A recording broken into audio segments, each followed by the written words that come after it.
ngicela abantu vele abangizwani umthambeni akeni ukuthi sithathe umcimbi la emabhaka cela wehlisa umoya kanina kwethu nabasemzini behlisa umoya kodwa lobu umsizo obenzakalayo kufuze umnika somcimbi insizwa ukubona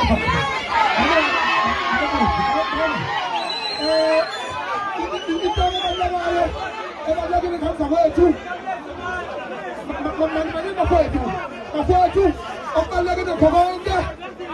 akangabi khona umuntu ola ozofeza iy'nhloso zakhe kepha sibe la uzobonga nokujabulela uthando labantu ababili abashadayo sithi ikhalo wethu